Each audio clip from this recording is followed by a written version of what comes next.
Bismillahirrahmanirrahim. لن يستنكف المسيح أن يكون عبدا لله ولا الملائكة المقربون ومن يستنكف عن عبادته ويستكبر فسيحشرهم إليه جميعا. نصارہ خواہ حضرت مسیح علیہ السلام کو الہ یا جزو الہ بنا رہے ہیں۔ خود حضرت مسیح علیہ السلام کی کیفیت یہ ہے کہ سکونت عرض کی حالت میں تو ان کا اقرار عبدیت جو کہ مبتدع الوہیت ہے مشہور اور سب کو معلوم ہی ہے، لیکن اب بھی سکونت سما کی حالت میں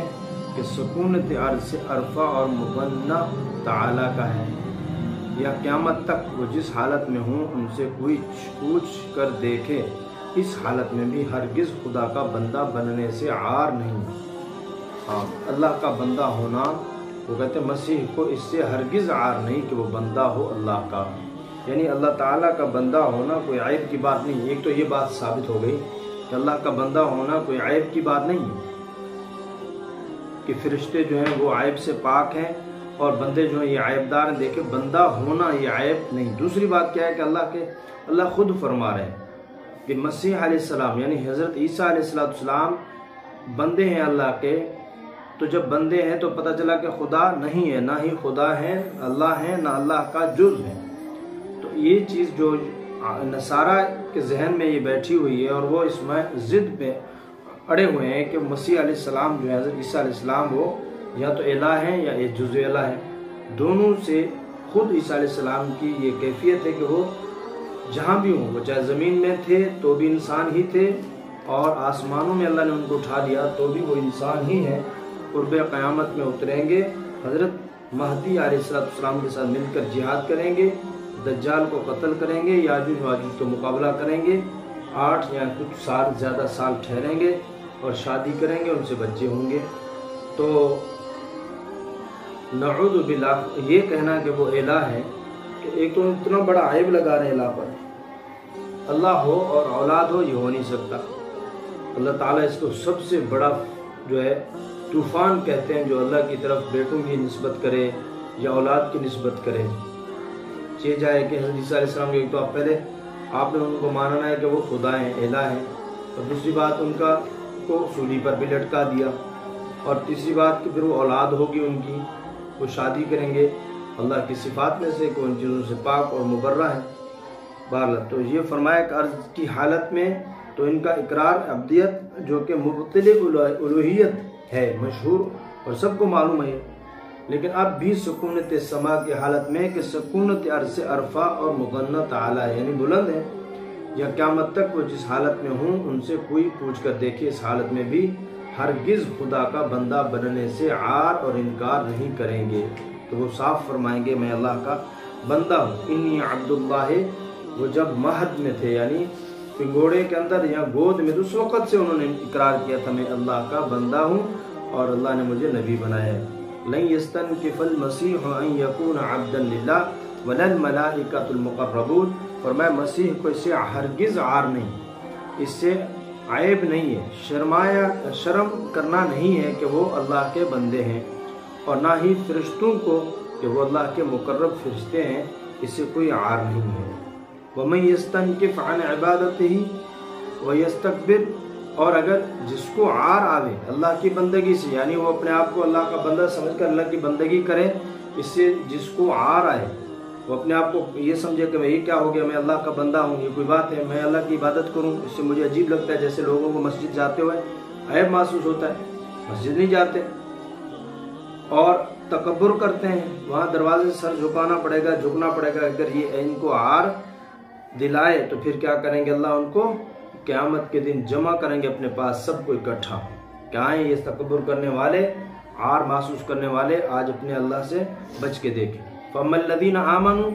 بہرحال وہ جو ایمان لے آئے، وَعَمِلُوا الصَّالِحَاتِ، اور اچھے اعمال کیے، وَيُوَفِّيهِمْ أُجُورَهُمْ، تو ان کو پورا دے گا ان کا ثواب، تو ان کو پورا دے گا ان کا ثواب، وَيَزِيدُهُم مِّن فَضْلِهِ، اور اپنے فضل سے اضافی بھی دیں گے۔ جیسے ایک آدمی اچھا کام کرتا ہے، اچھے اعمال کرتا ہے اور نیکیوں میں بہت آگے بڑھ چڑھ، ایک تو ہے اس چیز کا بدلہ، دنیا میں اگر ایک مزدوری کرتا ہے، صرف مزدوری اچھی کرتا ہے تو اس کو مزدوری ملتی ہے، بہت اچھا کرتا ہے تو اس کو انعام ملتا ہے، کسی بھی شعبے میں، امتحان میں یا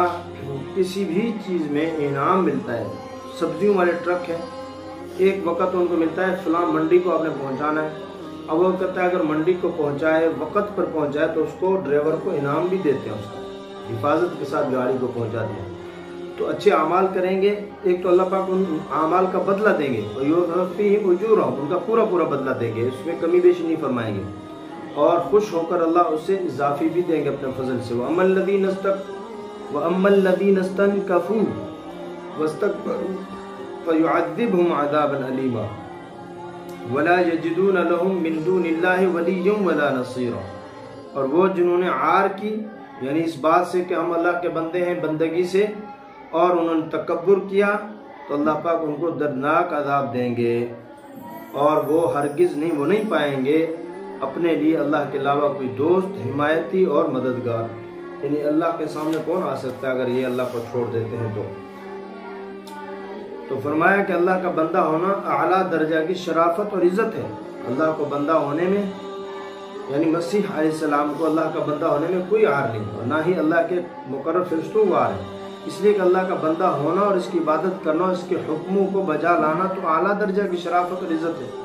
حضرت مسیح علیہ السلام اور ملائکہ مقربین سے اس نعمت کی قدر اور قیمت پوچھی، ان کو اس سے کیسے ننگ اور عار آ سکتا ہے؟ البتہ ذلت اور غیرت تو اللہ کے سوا کسی دوسرے کی بندگی میں ہے، جیسے نصارہ نے حضرت مسیح علیہ السلام کو ابن اللہ اور معبود مان لیا، اور مشرکین نے فرشتوں کو بیٹیاں مان کر ان کی اور بتوں کی عبادت کرنے لگے، سو ان کے لیے ہمیشہ کو عذاب اور ذلت ہے۔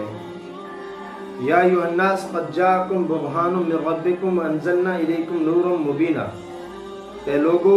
تحقیق تمہارے پاس تمہارے رب کی طرف سے آئی ہے برہان، یعنی دلیل، سند، اور ابھی سند کون ہے؟ اسے کہتے ہیں، بعض رات کہتے ہیں کہ لفظی معنی دلیل کے ہیں، اس سے مراد حضرت صلی اللہ علیہ وسلم کی ذات اقدس ہے۔ حضرت ابن عباس رضی اللہ تعالیٰ عنہ فرماتے ہیں کہ رسول خدا صلی اللہ علیہ وسلم کی ذات اقدس کو لفظ برہان سے اس لیے تعبیر فرمایا کہ آپ کی ذات مبارک اور آپ کی اخلاق کریمانہ، آپ علیہ السلام کی معجزات اور آپ پر کتاب کا نزول، یہ سب چیزیں آپ علیہ السلام کی نبوت اور آپ علیہ السلام کی رسالت کے کھلے دلائل ہیں، جن کو دیکھنے کے بعد کسی اور دلیل کی احتیاج باقی نہیں رہتی، کہ آپ علیہ السلام خود ایک دلیل ہے، اور آپ قرآن سناتے ہیں، آپ اچھی بات کرتے ہیں، آپ امانت دار ہیں، آپ صادق ہیں، سچے ہیں، ساری صفات ہیں، اس سے بڑی اور کیا دلیل چاہیے کہ آپ علیہ السلام کی ذات خود ہی ایک مجسم دلیل ہے۔ فَمَا الَّذِينَ آمَنُوا بِاللَّهِ، اور فرمایا کہ تمہارے رب کی طرف سے تمہاری دلیل، اور اللہ نے تمہاری طرف اتاری واضح روشنی اتاری، یعنی قرآن اور حضور کو اللہ نے بھیجا، تو اس سے بڑی واضح نشانی اور دلیل کوئی نہیں ہو سکتی۔ فَأَمَّا الَّذِينَ آمَنُوا بِاللَّهِ وَاعْتَصَمُوا بِهِ فَسَيُدْخِلُهُمْ فِي رَحْمَةٍ مِّنْهُ وَفَضْلٍ وَيَهْدِيهِمْ إِلَيْهِ صِرَاطًا مُسْتَقِيمًا، اور فرمایا وہ لوگ جو ایمان لائے اللہ پر اور اللہ کی رسی کو مضبوطی سے پکڑے رکھا، یعنی اللہ کے احکام پورے کرتے رہے، تو اللہ پاک ان کو داخل فرمائیں گے اپنی رحمت سے اور اپنے فضل سے، اور ہدایت دیں گے ان کو سیدھے راستے کی طرف، جہاں اللہ تعالیٰ رہنمائی فرمائیں گے ان کی اپنی طرف سیدھے راستہ پر، سیدھا راستہ جو لے کر آئیں گے۔ جی، نور سے مراد قرآن مجید، جیسے کہ سورہ مائدہ کی اس آیت سے بھی معلوم ہوتا ہے، قد جاءکم من اللہ نور وکتاب مبین، یعنی تمہارے پاس اللہ کی طرف سے ایک روشن چیز آئی ہے، اور وہ ایک کتاب واضح یعنی قرآن ہے۔ بین القرآن میں اس آیت میں جس کو نور کہا گیا ہے، آگے اسی کو کتاب مبین کہا گیا ہے۔ یا یہ شبہ نہ کیا جائے کہ عطف تو تغیر کو چاہتا ہے، لہذا نور اور کتاب ایک چیز نہیں ہو سکتے، اس لیے کہ تغیر عنوان کا کافی ہے، اگرچہ مصداق اور